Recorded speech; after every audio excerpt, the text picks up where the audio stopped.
세상에 떠도는 기묘한 괴담들. 첫 번째 이야기, 경기도에 있는 대학에 다닐 때 실제로 겪었던 실화괴담. 난 경기도에 있는 모 대학교를 다녔는데 그 대학교는 엄청 넓은 부지와 중앙에 호수가 있고 주위의 산들이 어마어마했습니다. 건물 수도 엄청났습니다. 난 이 호수에서 낚시도 하곤 했습니다. 붕어를 잡곤 했는데 워낙 오래돼서 그 날이 무슨 날이었는지 정확히 기억할 순 없지만 그날 내 친구들이 먼 곳에서 올라온 날이었습니다.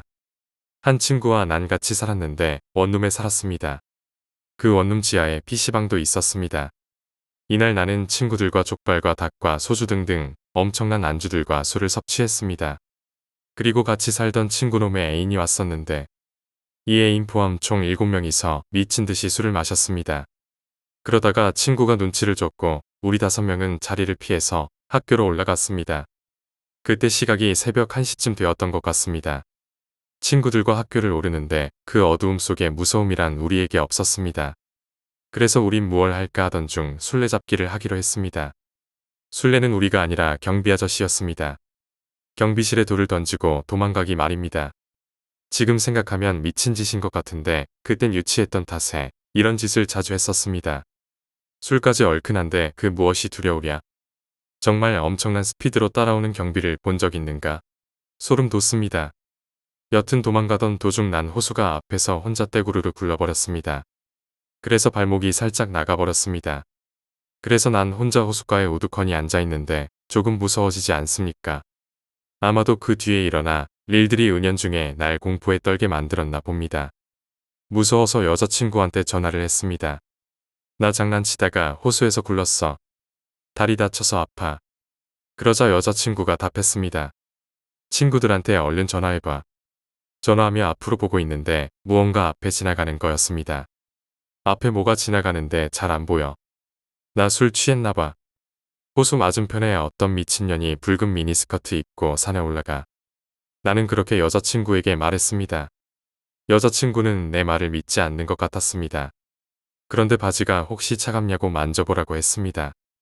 이때 여자친구는 내가 혹시나 물에 빠져 죽었지 않았을까 해서 물어봤다고 했습니다.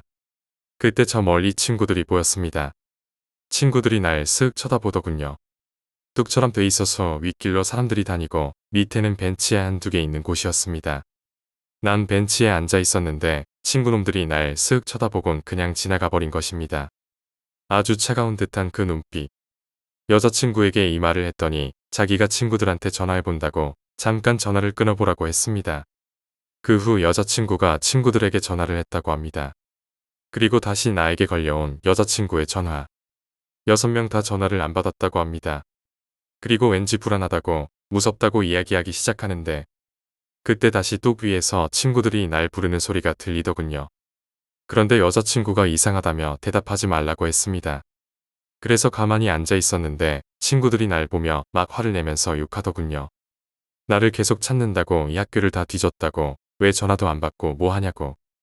그러는 도중 전화를 끊지 않고 있었던 여자친구가 바꿔달라고 하더군요.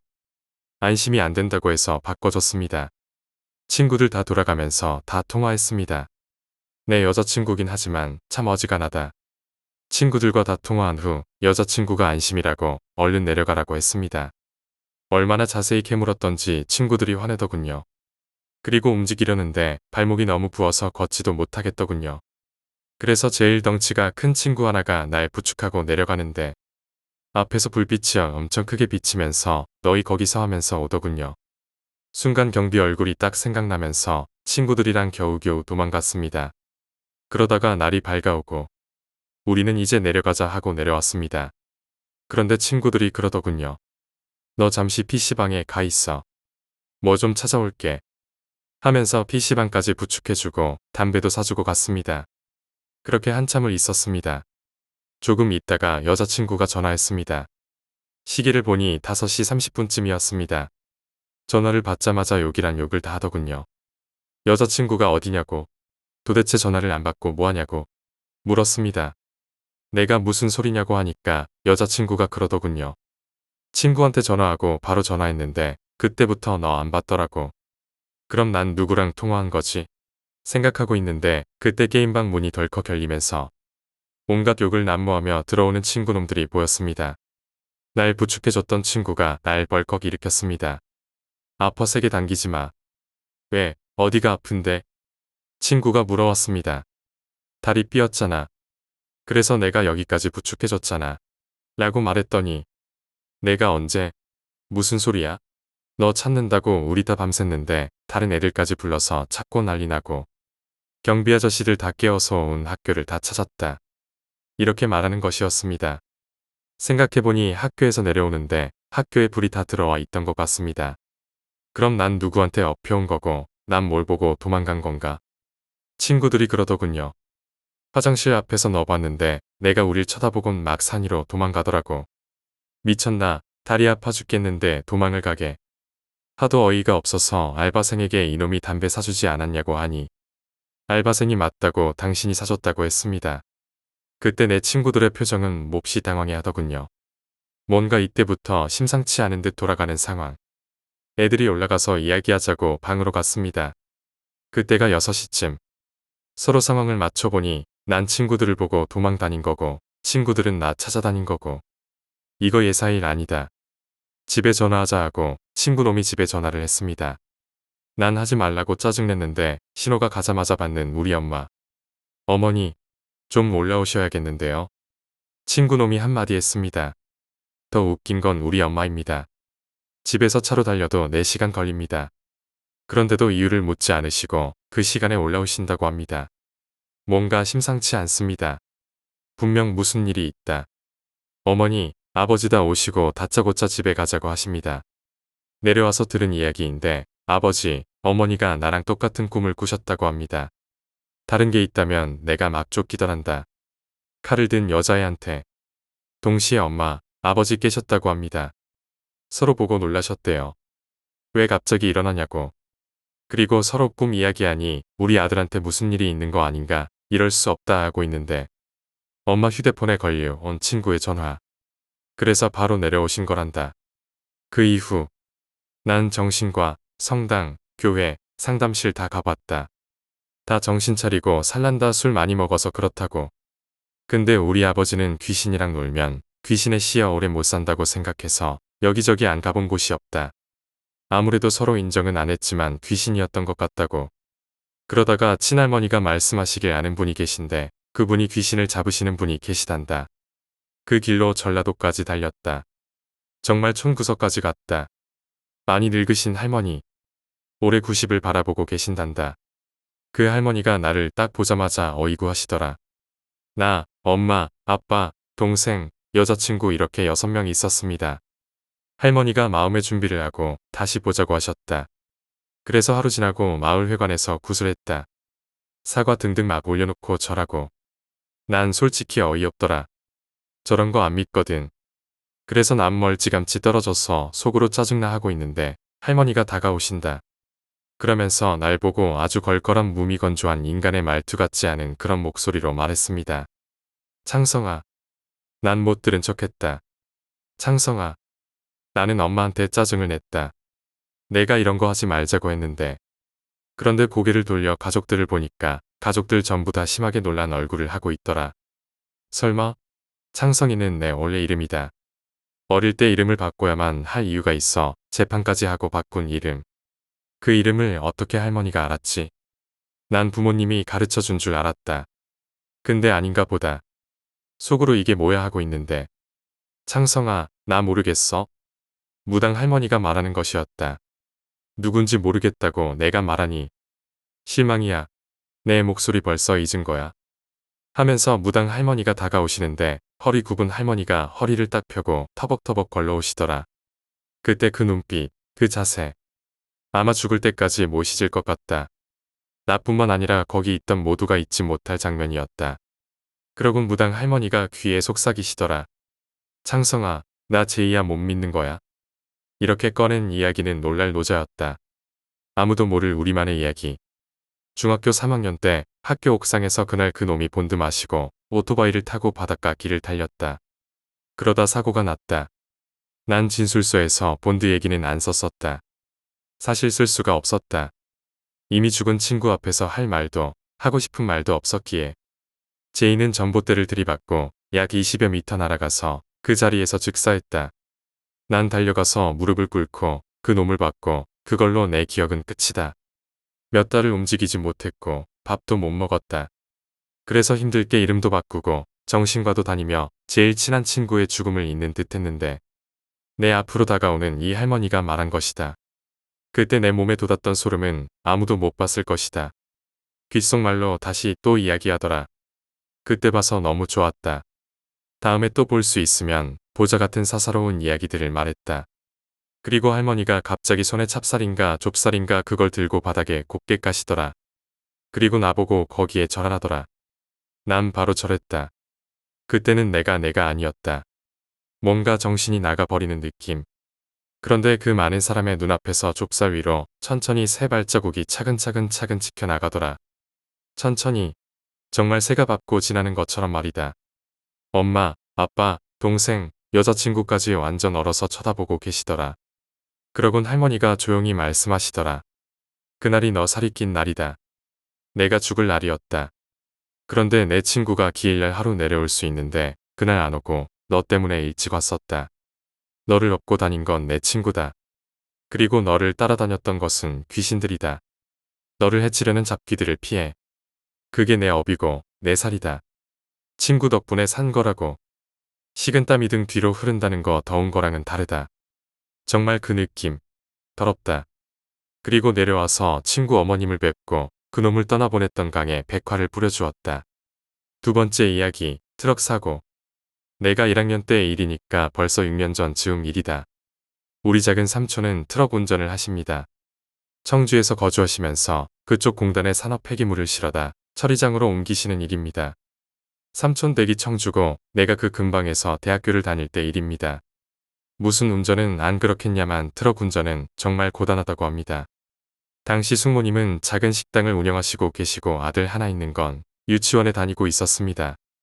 내가 삼촌 댁과 가까이서 학교를 다니고 있었기 때문에 삼촌은 거의 매주 주말이면 나와 함께 일을 나가고 싶어 하셨습니다. 운전하시면서 말동무라도 있으면 졸음이라도 덜 오고.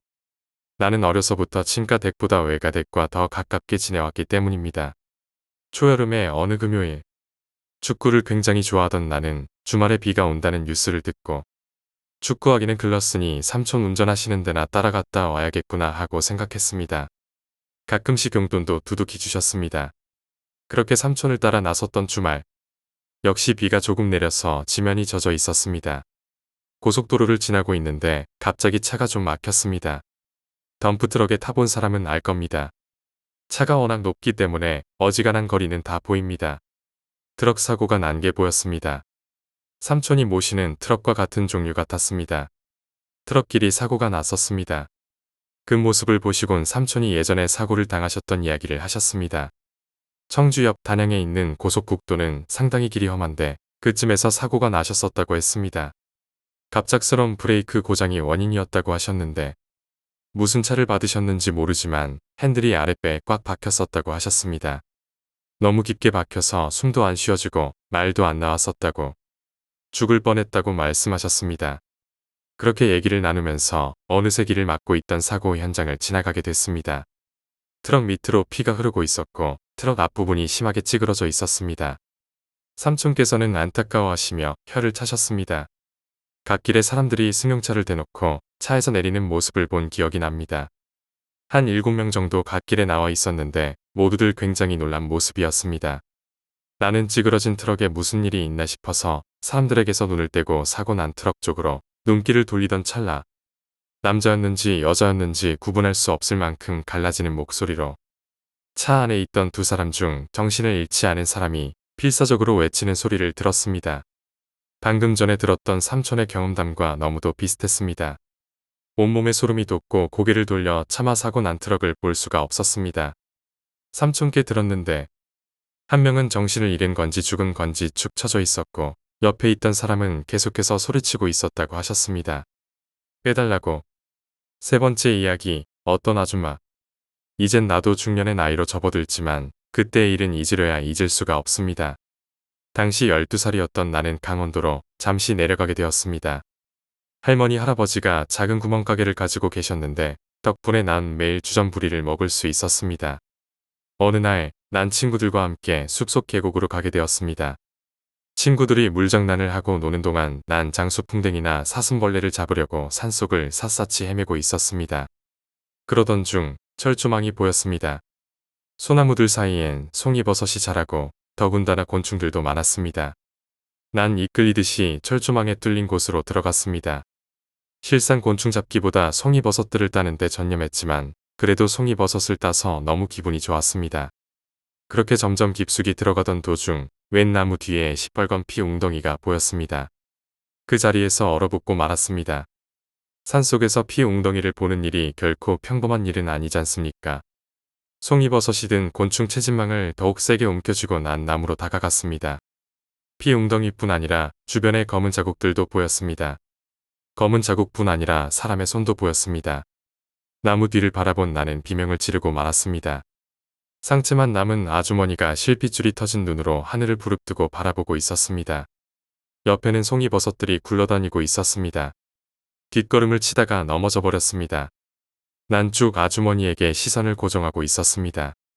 그러자 거짓말처럼 아주머니의 눈알이 내 쪽으로 빙그르르 돌아갔습니다. 부릅뜬 눈이 내 쪽을 바라보는 순간 난 기절하고 말았습니다. 나중에 친구들에 의해서 난 구조되었습니다. 내가 들어간 곳은 지뢰가 깔려있던 장소로서 지뢰 제거가 끝났지만 아직 남아있을지도 모르는 위험천만한 지역이었습니다. 불과 하루가 안 돼서 아주머니가 그곳에서 폭사당했고 나도 그 수순을 밟을 뻔했던 것입니다. 그들은 아주머니가 죽은 지 하루는 됐다고 했지만 난 아직도 그 결과를 믿을 수가 없습니다. 그 아주머니는 혹시 내가 올 때까지 살아계셨던 것이 아닐까. 네 번째 이야기, 영어 선생님. 그 선생님은 애들 성적을 되게 잘 올려서 학부모들한테도 인기가 많았다고 했습니다. 학부모가 따로 과외 같은 거 요청할 정도였다고 들었는데 그럴 만도 했었습니다. 영어 단어 시험 컨닝도 되게 잘 잡고 어려운 문법 수업 땐 일부러 과자 같은 것도 돌리면서 가정문도 가르치셨으니까. 그리고 학생들한테도 인기가 많았는데 그 이유는 바로 그 선생님이 겪었던 무서운 이야기를 너무 찰지게 잘 풀어서였습니다. 선생님한테 이야기 많이 들었는데 가장 기억나는 몇 가지의 이야기가 있습니다. 그 선생님은 여동생이 한 명 있다고 했고 외가 쪽으로 감이 좋았다고 하셨습니다. 첫 번째로는 그 선생님이 태어나고 나서 얼마 안 되었을 때 이야기입니다. 보통 어른들이 어린아이들은 성묘나 장례식장에 데리고 가지 말라고 합니다. 그 선생님이 갓 태어났을 아기 때 성묘를 가야 했는데 도저히 100일 갓 지난 아이를 남에게 맡길 수 없어서 선생님 어머님께서 선생님을 데리고 성묘를 갔다고 하셨습니다. 당연하게도 선생님은 그 뒤부터 시름시름 앓기 시작했다고 합니다. 아기들 보면 목을 가누는 게 되게 중요한 척도인데 이상하게 성묘 다녀오고 나서 애가 시름시름 아프다가 일주일 뒤에는 목도 못 가눌 정도로 아프기 시작했다는 것입니다. 물론 병원에 가면 이유를 알 수 없다는 말만 하고 선생님 어머님은 감이 좋긴 해도 무당을 찾아가고 싶지는 않아서 계속 버텨봤지만 말도 못하는 아기가 저렇게 아픈데 어떻게 하겠습니까? 그래서 아는 분을 통해 한 무당을 찾아가게 됐다고 했습니다. 우리가 생각하는 그런 무당 이미지가 아니라 그냥 일반 가정집에 되게 인상 좋은 아주머니 같은 분이 문을 딱 열자마자 아기가 많이 아프지? 라고 하셨다고 합니다. 무당분 말로는 아기가 아픈 이유는 성묘 갔을 때 조상들이 이 아기를 너무 예뻐하다 보니 그렇게 된 거라고 했습니다. 그래서 아기가 나을 수 있도록 방법을 알려주셨는데 난 그 방법이 되게 특이해서 지금까지도 기억이 납니다. 원래는 아픈 사람이 가야 하는데 선생님은 너무 어리니까 엄마가 대신 해야 한다고 했습니다. 새벽 4시 즈음 삼거리 도로 한가운데에 노란 페인트로 삼각형이 그려져 있는 곳에 가서 엄청 큰 곰인형을 가져다 두고 3번 절을 한 뒤에 절대 뒤를 돌아보지 말고 집에 와야 한다고 하셨답니다. 선생님 어머님은 그래서 새벽에 아무도 없는 밤거리를 혼자 걸어서 인형을 놓고 절을 하고 오는데 진짜 너무 뒤돌아보고 싶은 마음에 일부러 땅만 보면서 걸어오셨다고 했습니다. 그러고 나서 낮에 집 거실 한가운데에 돗자리를 펴고 말린 고추를 가득 채운 뒤에 그걸 태우라고 했다고. 선생님 말씀으로는 원래 말린 고추를 태우면 매운 냄새도 엄청 지독하고 매캐한 연기도 엄청 나오는데 이상하게 그때 말린 고추를 태울 땐 연기도 별로 안 나고 냄새도 안 나서 그냥 아무렇지 않게 고추를 태웠다고 하셨습니다. 그 뒤로 며칠 지나자 선생님은 점점 회복이 되었고 건강을 되찾았다고 했습니다. 두 번째 이야기는 선생님네 집 이야기입니다. 영어로 굳이 표현하자면 홈이 아니라 하우스. 선생님이 고등학생, 여동생분이 중학생 때 이야기입니다. 언젠가부터 계속해서 동생이 방을 바꿔달라고 졸랐었다고 했습니다. 그런데 선생님은 이제 고등학생이라 책도 많기도 해서 그때 쓰던 방을 바꾸게 되면 너무 귀찮을 게 뻔하니까 맨날 대충 넘어갔었다. 바꾸고 싶은 이유를 동생에게 물어봐도 그냥 바꿔달라는 것이었다. 처음에는 그저 동생의 방 투정인가 싶어서 넘겼다고 했습니다. 어느 여름날 집에 와보니까 그냥 방이 바뀌어 있었다는 거였습니다. 서로의 방을 청소년 한 명이 다 바꾸고 그 잔해를 치웠다는 게 너무 놀라웠다고 합니다. 심지어 여름에 그 더운 날씨에 그 경이로움 때문에 방을 마음대로 바꿨다는 언짢음보다는 얘가 얼마나 방을 바꾸고 싶었다면 그랬을까 싶어서 그냥 봐줬다고 했습니다. 문제는 방을 바꾸고 나서였다고 합니다. 공부도 마치고 한밤에 자러 누웠는데 이상하게 위화감이 들었다고 했습니다.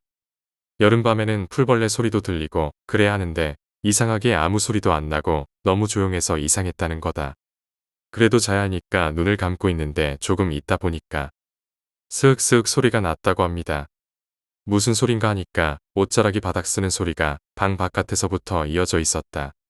계속 스윽스윽 소리가 나는데 그 소리의 주인공이 마치 제 집인 거 마냥 냉장고도 열어보고 거실도 돌아다니고 점점 선생님이 자고 있는 방 쪽으로 오는 것이었다. 선생님은 너무 무서워서 눈을 꼭 감고 있었다고 하셨다. 그렇게 얼마가 지나니까 그 스윽스윽 소리가 선생님 방까지 와서 결국 선생님이 누워있는 자리까지 왔다고 한다.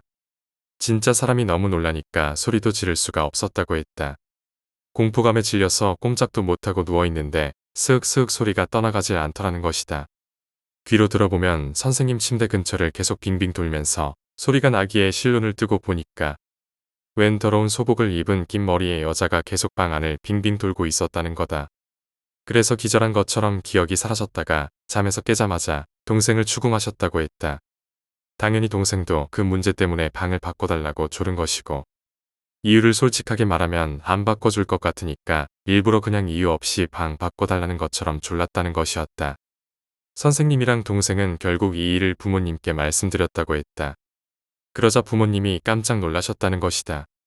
그러면서 이야기를 들려주셨다고 했다.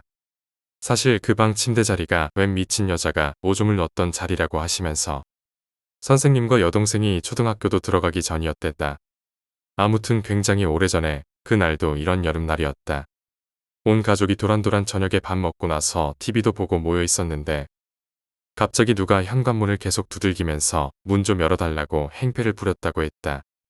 일단 선생님네 아버지가 무슨 일로 그렇게 찾아오셨냐고 큰 소리로 물어봐도 계속 현관문 쾅쾅 두들기면서 난리를 쳤단다.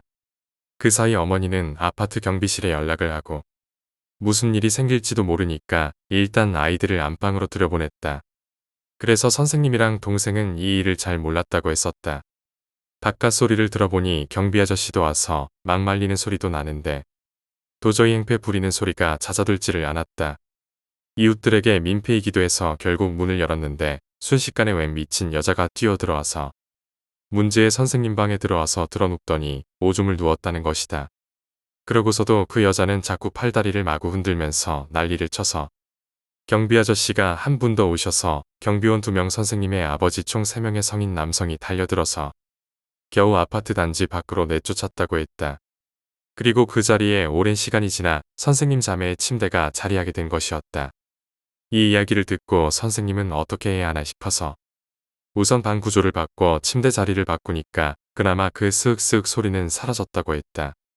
그런 뒤 얼마 지나서 결국 이사 가셨다고 했다. 마지막 이야기는 선생님의 친구 이야기입니다. 이 선생님이 주로 비 오는 날에 애들이 공부하기 싫어하면 무서운 이야기를 하시곤 했는데 선생님이 어렸을 때 우리처럼 학교에서 무서운 이야기 하자고 조를 때 한 친구가 했던 이야기라고 했습니다. 그 친구는 딱히 엄청 친하지도 않았고 무난한 성격이라서 같은 반 친구 그 정도였다고. 주목받거나 그런 걸 좋아하는 성격은 아닌데 무서운 이야기할 사람 할 때 차원에서 살짝 놀랐다고 하셨습니다. 그 친구네 집은 2층 주택이었는데 2층에 친구 방이 있었다고 했습니다. 창문이 도로 쪽으로 나 있어서 밤이면 신호등 불빛이 방 안으로 들어와 커튼을 치고 살았다고 합니다. 지금같이 암막 커튼 건 아니고 그냥 빛이 조금 투과하는 커튼 재질이었다고 했습니다. 그리고 바로 그 창가에 친구 침대가 나란히 놓여 있었고 친구가 언젠가 자는데 한밤중에 갑자기 머릿속에서 울리는 목소리로 일어나라고 들었다고 했습니다. 그래서 깜짝 놀라서 깨니까 창문에 웬 사람 그림자가 서 있다는 것이었다. 바깥에는 신호등 깜빡이는 불빛이 나왔다. 사람이 아닌 존재인데 잠에서 깬 그 몽롱한 느낌 때문에 이상한 느낌을 곧바로 못 느꼈다고 했습니다. 그 목소리는 갑자기 선생님의 친구에게 지금 생각나는 이름을 말하라고 명령했습니다. 그 말을 듣고 갑자기 아버지 성함 석자가 또렷이 기억나는데 순간 이 상황이 이상하다는 게 느껴지면서 아빠 이름을 말하면 안 될 것 같다고 했습니다. 그래서 말을 안 하려고 버티니까 계속 그 그림자가 가까워지면서 이름을 말하라고 계속 명령했다고 합니다. 도저히 말을 안 할 수가 없어서 할아버지 이름을 대신 말했다고 합니다. 그러자 그 그림자가 또 몇 년 몇 월 며칠 몇 시에 태어난 아무개가 맞느냐? 라고 했다. 공포감에 질리기도 했고 몇 시 이게 숫자가 아니라 신축년 이민년 하는 것처럼 60갑자로 사주를 물어보는 거여서 모르겠다고 하니까 이제 질문을 바꿔서 그럼 무슨 도 무슨 군 무슨 면 무슨 리에 사는 아무개가 맞느냐 하더랍니다. 근데 할아버지 댁 주소를 어떻게 알겠는가? 그리고 왠지 제대로 말하면 무슨 일이 안 생길 것만 같아 그래서 모르겠다고 답했다고 합니다. 그러자 갑자기 눈앞에 빠른 화면으로 친구네 집에서 할아버지 댁으로 가는 길이 쭉 펼쳐지고 마지막 화면 할아버지 댁 대문과 명패가 보이면서 이곳이 맞느냐? 라고 물었다고 했습니다. 그래서 친구는 결국 그 집이 맞다고 했고 그림자는 사라졌다고 합니다. 너무나도 이상하고 찜찜한 기온에 잠을 뒤척이다가 겨우 잠들었는데 갑자기 새벽 4시 즈음에 부모님이 친구를 막 흔들어 깨웠습니다. 다들 예상하다시피 할아버지가 돌아가셨답니다. 친구는 할아버지에게 죄송한 마음이 들면서 한편으로는 그때 바로 생각난 아버지의 이름을 말했다면 어떤 일이 생겼을까 두려웠다고 합니다. 5번째 이야기, 눈을 마주치지 마라. 내가 고등학교 2학년 여름쯤에 일어난 일이었습니다. 요즘은 어떨지 모르겠는데 그땐 학교마다 야간 자율학습이라는 게 있어서 정규 수업 끝나고도 10시, 11시까지 학생들을 붙들어 놓고 보충 수업이며 자습을 시켰습니다. 날씨는 덥지, 선풍기는 고장 났지, 지금처럼 장마철엔 가만히 있어도 꿉꿉했습니다. 머리에도 안 들어오는 책을 붙들며 씨름하고 집에 가면 또 10시, 11시. 바로 씻고 자고 다음 날 7시에 학교 가고 또 늦은 밤까지 야자하고 파김치가 되어 돌아오는 반복된 일상이었습니다. 그때 당시에 난 미대 입시를 위해 학교 정규 수업만 받고 6시 땡 하면 학원으로 가서 또 그림을 그렸습니다. 예체능 계열 학생들이라면 알겠지만 정규 수업만 받고 보충 수업 안 받는다고 좋은 게 아니었습니다. 남들보다 2배로 더 하지 않으면 공부도 그림도 뒤따라갈 수 없었거든요. 그런데 하루는 담임 선생님이 나보고 남들 다 야자하는데 너만 빠져서 놀러 가니까 좋냐는 식으로 말씀하셨습니다. 황당하기도 하고 억울하기도 했습니다. 제가 야자 안 하는 게 보기 싫으시면 야자하면 되잖아요. 나도 무슨 용기로 그렇게 말했는지 모르겠습니다. 물론 반항하는 거냐고 몇 대 맞긴 했지만 난 분해서 며칠 동안 학원 안 가고 다른 애들처럼 야자를 했습니다. 그렇게 한 이틀 정도 지나고 나서 다음 날도 여느 때랑 마찬가지로 야자를 마치고 나니 11시가 조금 넘었더라고요. 집이 같은 방향인 친구 2명하고 같이 집을 가는데 왜인지 그날따라 거리가 무척이나 한산한 거예요. 왜 그럴 때 있잖아요. 아무도 없는 거리에 나만 걷고 있는 듯한 느낌. 물론 친구들하고 있어서 겁은 나지 않았습니다. 녀석들하고 이런저런 얘기들을 하면서 걸어갔죠. 뭐 이야기라고 해도 그때 당시 고등학교 남자애들 관심거리가 몇 개 없었습니다. 시시콜콜한 이야기들이었죠. 그렇게 길을 가다가 횡단보도를 건널 차례가 되었습니다.